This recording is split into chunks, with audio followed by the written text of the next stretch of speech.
भाजपच्या सरकारने 2-4 आपल्या समोर प्रयोग टाकलेले आहेत हिंदू राष्ट्र निर्मितीच्या पहिल्या पायरीवरचे।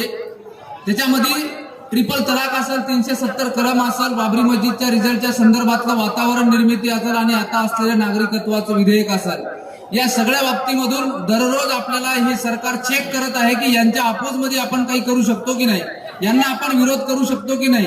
यांनी यांच्या संदर्भात ज्या ज्या लोकांनी देशात आवाज उठवला त्यांना प्रत्येकांना संपवण्याचं काम केलेलं आहे। पण माझा साधा आणि या आजच्या या आंदोलनातून मोर्चातून एकच या सरकारसाठी आव्हान आहे, एक विधान आहे की तुम्ही किती लोकांना मारणार आहात। एका लोकांना जर गोळी मारली तर हजारो लोक या ठिकाणी रस्त्यावर उतरणार आहेत। एवढ्या बंदुकीमध्ये तुमच्या गोळ्या नाहीत, एवढ्या तुमच्या मनगटात ताकद नाही की तुम्ही आम्हाला रोखू शकणार। एक तर याच्यासाठी सर्वात महत्वाची गोष्ट झाली की यांच्या हातात कधी सत्ता नव्हती। 1925 पासून आतापर्यंत हे रस्त्यावर लुंगी लावून फिरत होते। यांना इकडून तिकडून सत्ता मिळाली आणि सत्ता मिळाल्यानंतर माकडाच्या हातात इस्त्याचं कोलीत दिल्यानंतर ते घर जाळत निघते, त्या प्रकारचा यांचा प्रयोग आहे।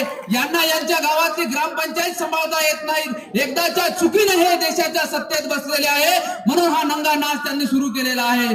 या देशातली ज्या वेळेस तुम्ही शोषणाची भूमिका घेणार, ज्या वेळेस तुम्ही संविधान विरोधी भूमिका घेणार, त्या वेळेस या ठिकाणी संविधानाचा रक्षक म्हणून हा इथला प्रत्येक जाती धर्माचा युवक तुम्हाला लाथांडण्यासाठी रस्त्यावर उतरल्याशिवाय राहणार नाही, हे मला या ठिकाणी सांगणं आहे। आतापर्यंतची या विधेयकाच्या विरोधातली लढाई काय होती काय नव्हती ते आपण सगळ्या मीडियाच्या माध्यमातून बघितलेले आहे। परंतु ही लढाई आज अत्यंत निर्णायक टप्प्यावर आलेली आहे। या सरकारला हे विधेयक मागे घेतल्याशिवाय, वापस घेतल्याशिवाय पर्याय राहणार नाही।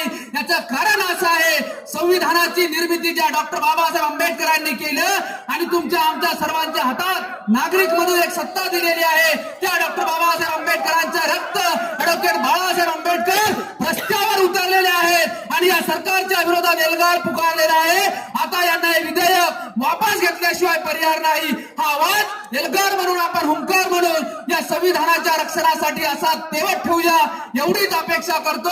आणि मी ओबीसी भाऊ आपल्या सोबत होतो